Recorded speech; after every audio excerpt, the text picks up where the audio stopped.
Male senators vote against the addition of gender equality in Nigeria's constitution.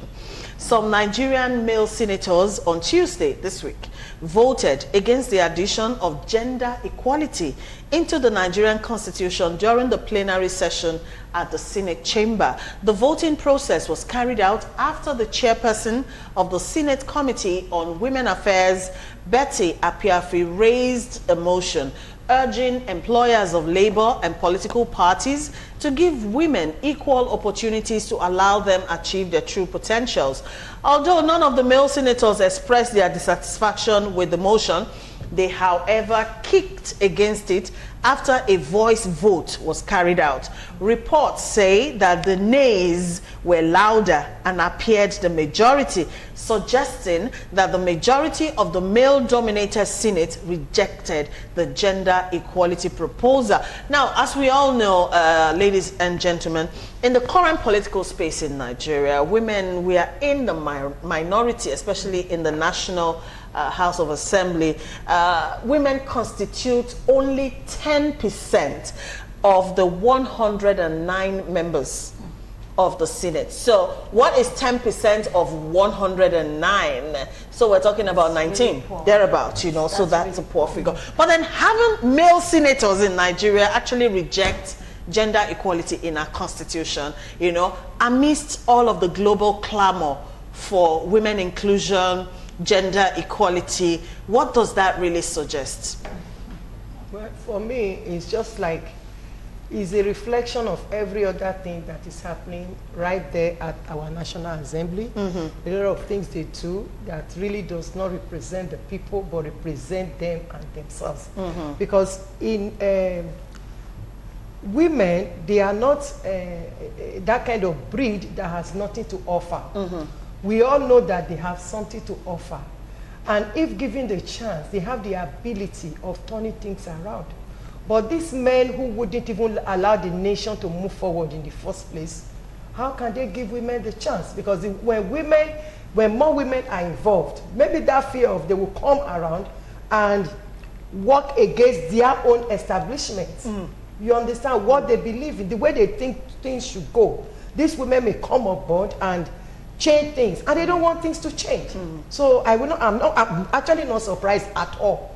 I'm not. Okay. Yeah, for me, I feel that this is just a reflection of how much we still need to do in terms of enlightening the society. I don't want to say just the men, because we still have some women who still believe that it's not necessary for women to be given equal chance at the workplace, in governance. So we still have a whole lot to do, and that is why the International Women's Day celebration is not just for us to just wear purple and just gather and just take pictures and make ourselves feel good. It's a lot of work. It's a reminder of the fact that we are still very backward in terms of women's representation. And I'm not even talking about Nigeria alone, globally. You understand? So, but taking it home now, it still shows. It shows how far away we are still from the truth, the reality of equality. Okay. So that is it. So we have to do a whole lot of work. A whole lot of work. And this work begins with, you know, platforms like this. We have to keep saying this, keep telling women why. A lot of men don't know why. Why should women be given? So we need to an equal opportunity. Yes, we need to educate them that it's even more advantageous when a woman leads. So it starts from all of us. When you are choosing your class captain in class, you have tendency to choose a man. So we too, we need to, when you are leaving home, you have a tendency, even when you have your first child as a daughter, you have to tell the second child who is a boy, ensure that the doors are locked. Why? You are trying to say the lady isn't up to the task. Thank you so much, Ibile. Thank you. I like what you've said. All right, Pastor Dialu, do you have something to say on this? I want to believe that we should go back home and start from the home front. Just like the other person just said now. If at home you recognize the value of your girl child, it will extend to the way you feel women outside there. So like the people voting against human equality at National House, if you look at many of them, the way they treat their wives at home, the way they treat their daughters at home, will show to you that the same mindset is what they are bringing into Carrying out The larger, political yes. space. Okay. So if you value your wife, your daughter, and your co-workers who are female, you will know that there's nothing like, there's no point in you marginalizing women. They have the same brain, the same capacity. In fact, there are women who are do even better. Yeah. than men. So it's not about the gender, it's about the capacity of individual. Yeah. If a man can do it, let a man do it.